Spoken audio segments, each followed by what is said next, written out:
ચાલો હવે આપણે જે પદ સાંભળીએ પાયલબેન. જય સચ્ચિદાનંદ. જય સચ્ચિદાનંદ દીપકાનંદજી. જય સચ્ચિદાનંદ.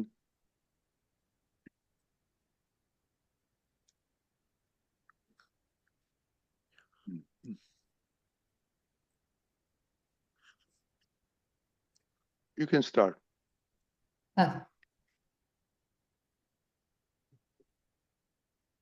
જય સચ્ચિદાનંદ. કાંચના વાસણ જેવું છે માનવીનું મન, ભાંગવું છે સહેલું, જોડવું છે કપરું. કાંચના વાસણ જેવું છે માનવીનું મન, ભાંગવું છે સહેલું, જોડવું છે કપરું.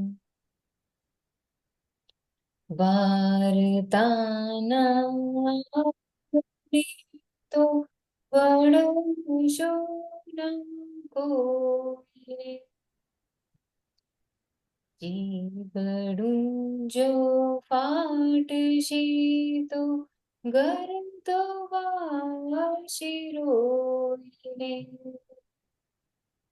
સ્વચ્છંદો પદે તે પકડું ચિહ્ન પૂછડું, રાગ દ્વેષ અજ્ઞતાનું ભાર્યું મિશ્ર પરું. કાંચના વાસણ જેવું છે માનવીનું મન, ભાંગવું છે સહેલું, જોડવું છે કપરું. ગમે ત્યારે દાવો માટે રૌદ્ર ક્રોધી પૂતળું, દાખવે કરાર બંધી રોકશે ન ઝઘડું.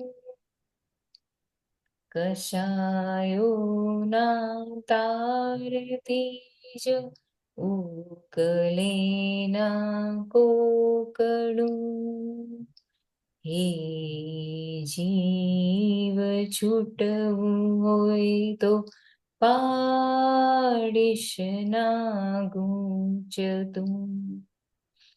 કાંચના વાસણ જેવું છે માનવીનું મન, ભાંગવું છે સહેલું, જોડવું છે કપરું. જગત પરિણામ છે ઋણા સંબંધનું, કાર્યફળ બતાવે છે જ્ઞાન વ્યવસ્થિતનું. સ્થૂળ સૂક્ષ્મ કારણ વિશ્વરૂપે ઉભતું, આપણે ભોગવીએ ભૂલ અહંકારી દખલનું. કશાયોના તારથી જ ઉકલે ના કોકડું, હે જીવ છૂટવું હોય તો પાડીશ ના ગૂંચતું. ચેતન છે જ્ઞાન સ્વરૂપ જડથી જુતો વિંદવું એથી જ ભાન ઇન્દ્રિયો પ્રત્યેકનું પુષ્પ સહી શકે નહીં મારણ ગણ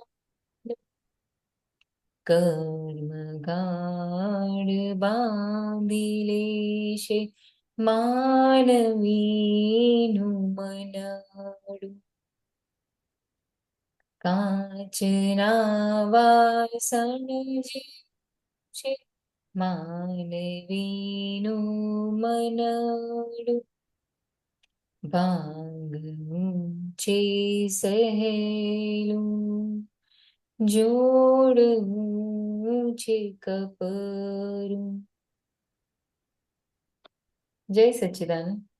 જય સચ્ચિદાનંદ. કેમ આજે મળ્યું આ પદ તમને? આજે એટલે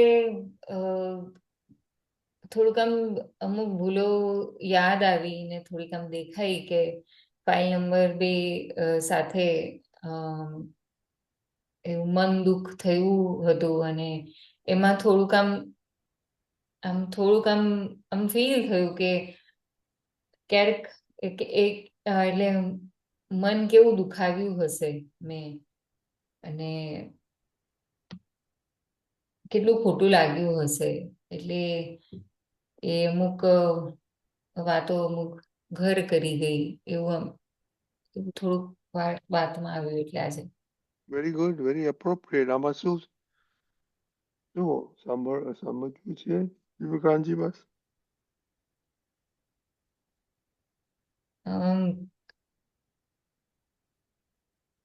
આ જે આ લાઈન છે ને, વાર્તા ના આવડે તો વળશો ના કોઈને. ઓલું વાર્તા જે આપણે કે ને વાડી લેવાનું એમ, એ વાડી લેવામાં હું આમ કાચી પડું ને એવું દેખાય એટલે એમાં થોડુંક સમજવું હતું. વિવેકાનંદજી, વાળવું કેમ બતાવો. જય સચ્ચિદાનંદ. એને આપણે ટેકનિકલી સમજીએ. પહેલી વાત, હા, જે ભૂલ થાય છે એ ભાગ એનું કારણ આજનું નથી, બરાબર. પહેલાનું છે. એક કે મુદ્દો સમજવાનો ખ્યાલ આવે. હા, અને જેમણે ભૂલ નથી કરવી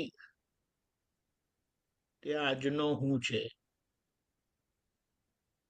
ખબર પડે.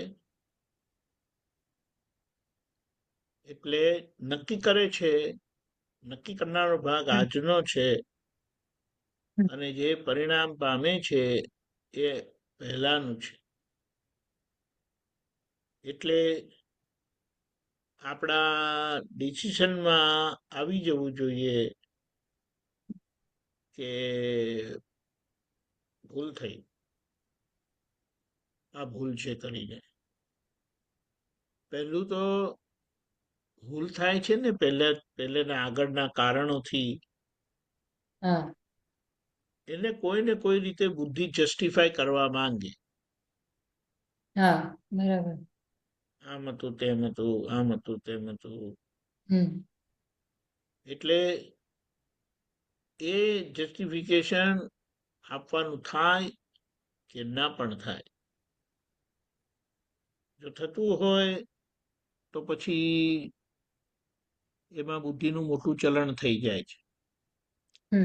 અને નથી થતું, અંદર થાય છે, પણ તમે બહાર મૌન રહો છો. એટલે અહીંયા આપણે તપાસ શું કરવાની છે કે એક વ્યવહાર જે ઉકલતો છે તે આગળના કારણનું કાર્ય સ્વરૂપ છે. જે વ્યવહાર આજે ઉકલે છે પાયલબેનનો, તે આગળના કારણનું કાર્ય છે, પરિણામ છે. અને જે નિશ્ચય છે કે મારે ભૂલ નથી કરવી, પણ આપણો નિશ્ચય હવે આજ્ઞાની સમજણે લઈએ તો મારે વ્યવહાર દ્રષ્ટિથી પાયલબેન રહેવાનું છે, વ્યવહાર દ્રષ્ટિથી આદર્શ પત્ની રહેવાનું છે, વ્યવહાર દ્રષ્ટિથી આદર્શ મધર રહેવાનું છે, જે બહુ કોમન અને પ્રોમિનન્ટ આપણા સંબંધ છે, કોમન રોજના. તો અંદર પૂછવાનું કે આદર્શ પત્ની હવા હોય તો કે ના હોય. આદર્શ પત્ની કેવા હોય તો અંદર કે છે 1 2 3 4 5. એના પર નક્કી કરવાનું કે મારે આ રીતે રહેવું છે, અને એના વિરુદ્ધ જે થયું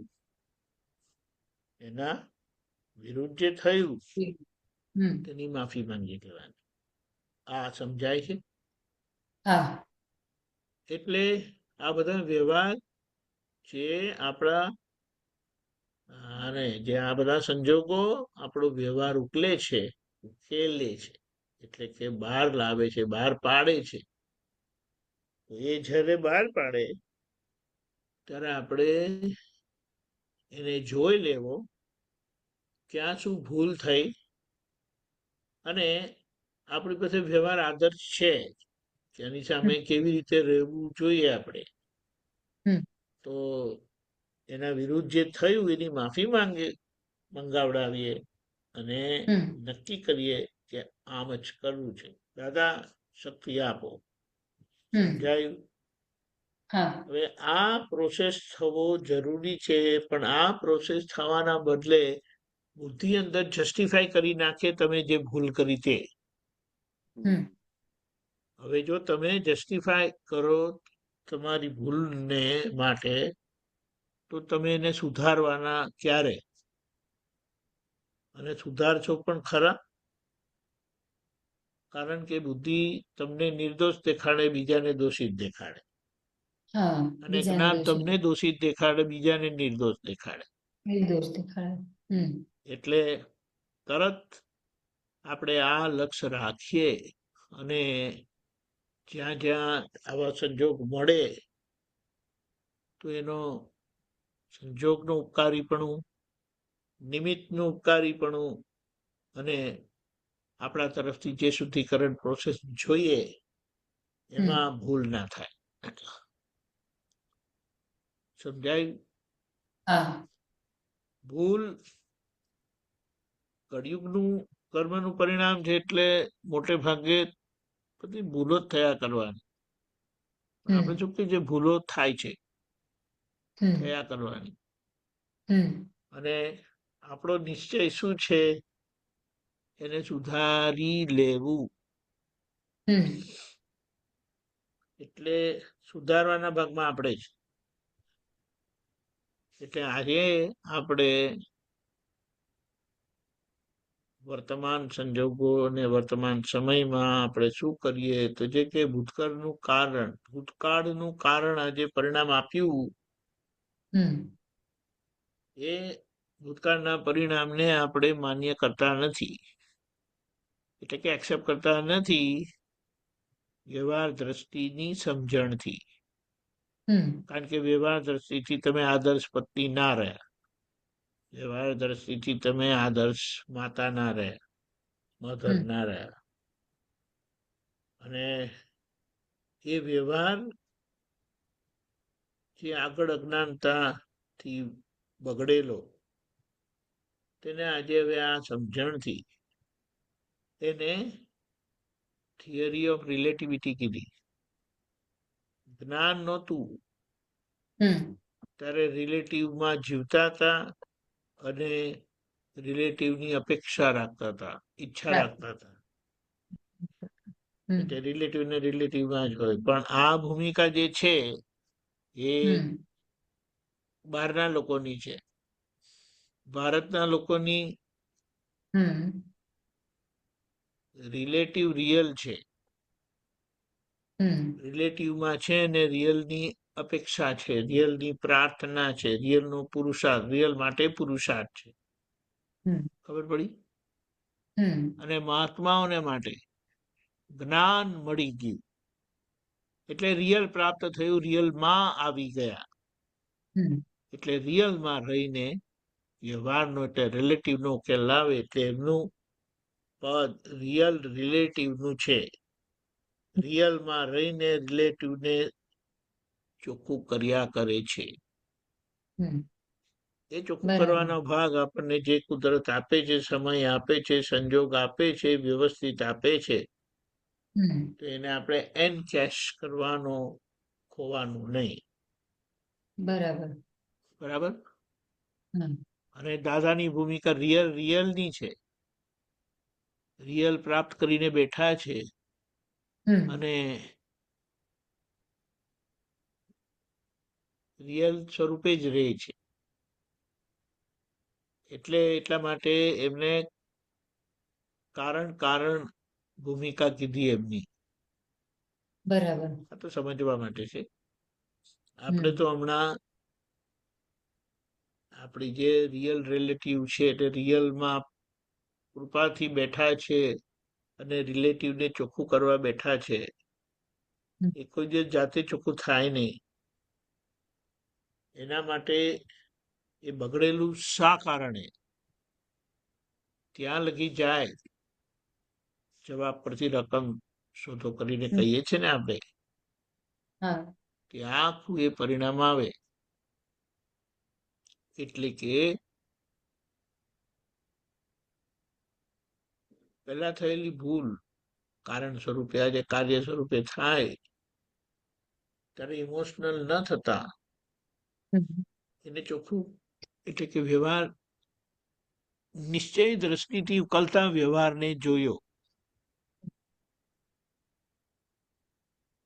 વ્યવહાર દ્રષ્ટિથી ઉકલતા વ્યવહારમાં થયેલી ભૂલને સુધારો છો.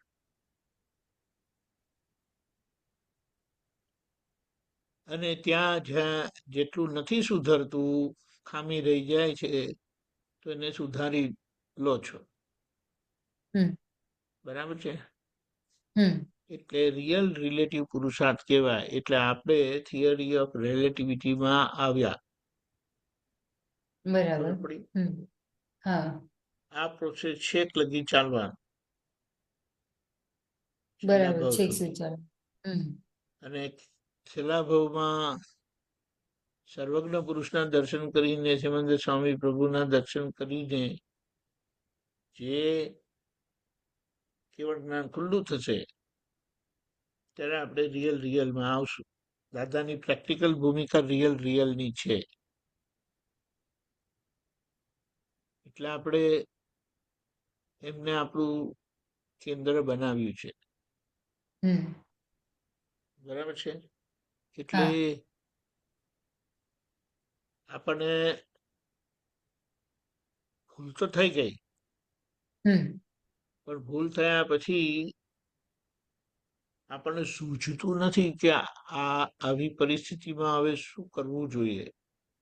બરાબર. એટલે અહંકાર છે ને હમ એ બુદ્ધિ અહંકારનું રક્ષણ કરે. ખબર પડે? બુદ્ધિ અહંકારનું રક્ષણ કરે. એટલે આ રીતે આપણે કોઈને વઢવાની વાત આવતી નથી. પોતે ચોખ્ખા થવાની વાત આવે. એટલે આવી રીતે. અને વાર્તા આવડે ના આવડે એટલે આવડે વાર્તા આવડે વાર્તા ન આવડે. ના, વાર્તા આવડે ઓકે. તો હા વળજો. અને વાર્તા નહીં આવડે હા તો મૌન રહેજો. બરાબર. તો મૌન રહેજો. હમ આપણે સમજી જવાનું કે હમણાં હું કંઈ પણ બોલીશ તો વાત હમ બગડવાની જ છે, કોઈ રીતે હમ સુધારવાની નથી. એટલે નથી. વાત હમ કોન્વર્જ થવી જોઈએ. હમ ડિસ્પર્સ થવી ના જોઈએ, એટલે ત્યારે પછી આપણે બધું સમજવાય. એટલે આખો આપણો પુરુષાર્થ શું છે, પહેલા જોવાનું કરતા વ્યવહારને, પછી વ્યવહાર દ્રષ્ટિના પુરુષાર્થથી ચોખ્ખું કરીએ છીએ. બરાબર. અને એ ચોખ્ખું કરવામાં રહી જાય એટલે કે એમાં કઈ ભૂલ થાય તો એના પ્રતિક્રમણ કરીને રહી ગયેલા ભાગમાં પોતે પ્રત્યાખ્યાન રાખે. એટલે પછી બધું સરખું થતું થશે. પણ આ પ્રોસેસ છે, ભડકવાનું નથી. આપણે કહીએ સંબંધો એટલા નાજુક છે ને, કેટલી વખત તો એમ થાય આપણે જે રીતે ડીલ કરીએ છીએ ને એ આપણે સામાન્ય કેટલું ગુંગળામણ થાય એવું જીવીએ છીએ, અસર થાય એવું જીવીએ છીએ, દુઃખ થાય એવું જીવીએ છીએ. અને આપણે કહીએ અમે દાદાના મહાત્મા, દાદાને આપતો પુત્ર. એટલે ડિસ્ચાર્જ પરિણામ હોવા છતાં અમુક શબ્દ તો મોઢે ઉચ્ચારવા જ નહીં, ગમે તે થાય. મૌન રહેવાનું પણ ઉચ્ચારવું નહીં. ઉચ્ચારવામાં અજાણતા પણ અનુમોદન થાય, એ બની શકે છે. એટલે જો બરાબર અનુમોદન થઈ જાય તો હેરાન થવું પડશે. એટલે આપણે જાગતા જ રહીએ. એટલે આ રીતે વ્યવહાર ચોખ્ખો થતો જાય. વ્યવહારમાં જ ખામી છે આજે.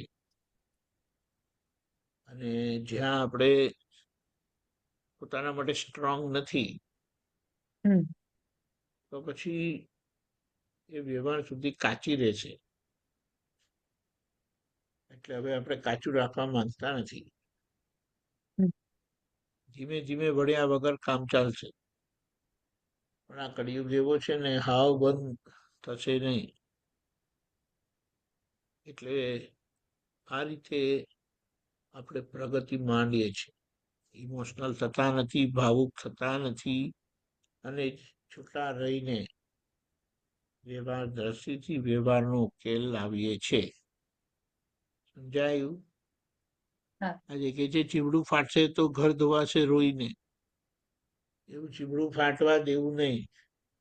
ગમે તે સંજોગોમાં દાદાને સાચવવાના છે. એટલે કે આજ્ઞામાં રહેવાનું છે. ખબર પડી? આવું છે. એટલે બધા સંજોગો આપણા માટે ઉપકારી થાય અને આપણે ઘરમાં સફાઈ આપવાની જરૂરત નથી. જસ્ટિફિકેશન કહીએ ને, એવું કશું આપવાની જરૂરત નથી. પણ આપણો વ્યવહાર જ એટલો ધીમે ધીમે આદર્શ અને પ્રેમ સ્વરૂપ થતો જાય કે પછી સામાન્ય બોલવું હોય ને તો એ ના બોલે. અને જ્યારે બોલવાનું જ હોય ને નહીં બોલતા હોય તો એમને હિંમત આવશે અને બોલશે. ખબર પડી? એટલે બિલકુલ વિતરાગ ભાવે આ નામધારી ને ચોખ્ખી કરવાની છે. એ નામધારી સહજ થઈ આપણે જેટલા આજ્ઞાંકિત એટલા આપણે સહજ રહી શકીએ. અને સહજ રહી અને સહજ થઈ ગયા તો વ્યવહાર પૂરો થઈ ગયો. એટલે આ રીતે આપણી વિધિ ચાલી રહી છે. શુદ્ધિકરણની પ્રક્રિયા ચાલી રહી છે. બોલો. બહુ નિશ્ચય ખપે છે. નિશ્ચયનો અભાવ, નિશ્ચયની કચાશ આપણી પાસે ભૂલ કરાવે છે. નિશ્ચયનો અભાવ, નિશ્ચયની કચાશ એ આપણને ભૂલ કરાવે છે. અને જે નિશ્ચયના ભાગમાં કાચા નથી રહેતા, તો એમનો વ્યવહાર વખતે ઉકલતા ભાગમાં ભૂલ થાય તો એ ભૂલને બિલકુલ ટેકો આપે નહીં, એટલે ત્યાર પછી ફાયદો થાય. સમજાયું? હા છે કશું નહીં, પણ એનો પક્ષ ખેંચાય છે આજે પણ. હા ખેંચાય છે, બરાબર. બીજું પૂછવું છે? અને કામ એવું કશું કરતા નથી, પણ આ તો આ આંખો ભરાય આવે તેવું બધું થાય છે. એની પાછળનું આપણો સત્સંગનો અભ્યાસ છે. એ સત્સંગનો અભ્યાસ જેટલો વધશે ને એટલો વ્યવહાર ચાલશે, પણ વ્યવહાર એને શું કહેવાય, વ્યવહાર ચાલતો રહેશે અને વ્યવહાર એવો થશે કે કોઈને કિંચિત માત્ર દુઃખ થાય નહીં. બીજું પૂછવું છે? અને કોઈ બીજાની વાત આવે તો રિયલ પક્ષે રહીને રિલેટિવ એટલે કે વ્યવહાર કેમ કરીને ચોખ્ખો થાય એવા પ્રયત્ન આપણા હોય. સમજાયું? બધા જ્ઞાની પુરુષો, તીર્થંકર ભગવાન, એ લોકો આ વાત સમજીને રહેતા હતા.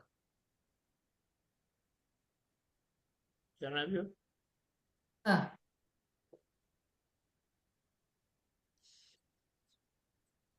લાગણીશીલ થઈ જાવ તો પ્રતિક્રમણ નહીં થાય. બહુ વધારે ગુસ્સે થશો તો એટેક કરશો. એટલે આપણે આ નામધારી ઘોડું છે ને, એની જોડે ઇમોશનલ નથી થવાનું, છતાં લાગણીની પણ જરૂરત છે. બરાબર. લાગણી આપણે પોતાને આપવાની છે. હું છું ને, પછી શું ગભરાવ છો? એટલે આપણો જીવન વ્યવહાર આ રીતે ચાલી રહ્યો છે, અને એમાં આ નિશ્ચય એને કાચો પડવા દેવો નહીં. આજ્ઞા સંબંધી, નવકલમો સંબંધી, પ્રાર્થનાનો શંકાથી કોઈને કિંચિત માત્ર દુઃખ ના હો, પછી મજા આવશે. આ ભૂલોના લીધે આપણું મોરલ ડાઉન જાય છે, પણ ભૂલો થઈ અને છૂટા રહીને એના પ્રતિક્રમણ કરે તો એ મોરલ ઊંચું આવે. આવું છે. ખ્યાલ આવ્યો? એટલે 2 થર્મોમીટર રાખવાનું. એક થર્મોમીટરથી આદર્શતા રહી કે આદર્શ પત્ની કેવી રીતે રહેવું જોઈએ, આદર્શ બેને કેવી રીતે રહેવું જોઈએ, આદર્શ કોઈ પણ આપણે શું કહેવાય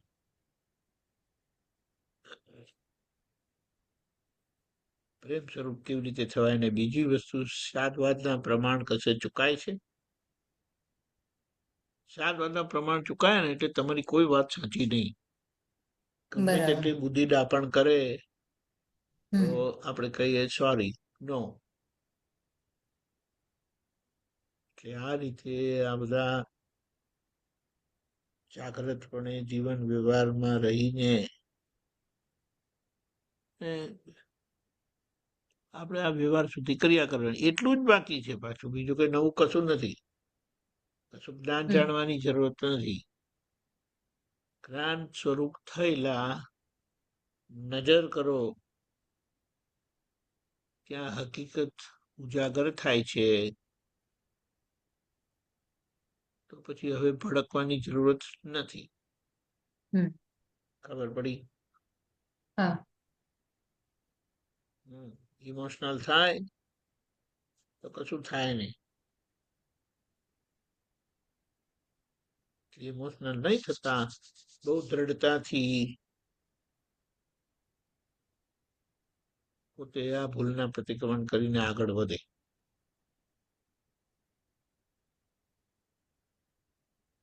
ઓકે. બીજી કોઈ? ના સમજાયું. હમ. બીજું છે પૂછવું એનું? ના. ઓકે. જય સચ્ચિદાનંદ. જય સચ્ચિદાનંદ. જય સચ્ચિદાનંદ દીપકાનંદજી. જય સચ્ચિદાનંદ.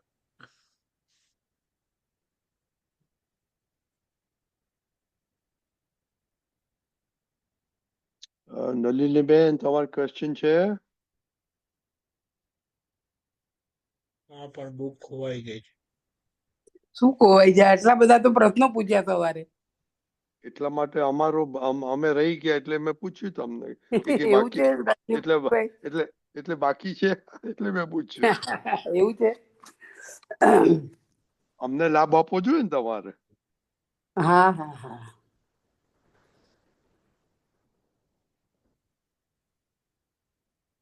ઓકે દીપકાનંદજી. હા હલો દીપકાનંદજી, જય સચ્ચિદાનંદ. સંભળાય છે, બોલો. ઓકે. દાદાનું સૂત્ર છે, ચાર્જ વખતે કરતા જુદો અને ડિસ્ચાર્જ વખતે કરતા જુદો. એ કેવી રીતે? ચાર્જ ક્યારે થયેલું? હે? ચાર્જ ક્યારે થયેલું? ભૂતકાળમાં, પહેલાના ભૂતકાળ જન્મમાં. એટલે ભૂતકાળ એટલે આગલા જન્મમાં. આગલા આગલા જન્મમાં જન્મ. તમે હતા? આગલા જન્મમાં તમે હતા? ના, એટલે હતા ખરા પણ બીજા કોઈ નામે. તમે એટલે કોણ? તમને કોની ફિકર એટલે છે? તમને ફિકર કોની છે? અસર કોની છે? અસર નલિની બેન ની જોઈ ને. અસર નલિની બેનની હોય. હા, પછી?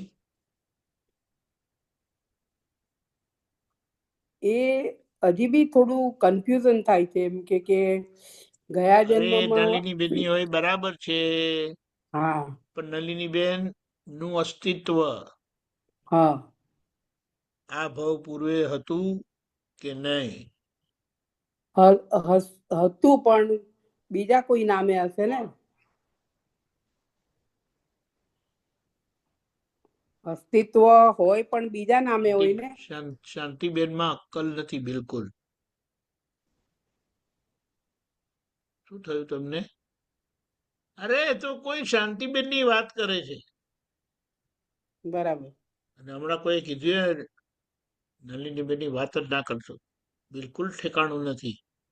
જો તે મારું નામ લીધું તો આ બધી હવે નામની જ ખબર અસર પડી. હોય છે. ખબર નહીં, આવું રજની દાદા કે છે રજની દાદા કે નામની માયા બહુ મોટી છે.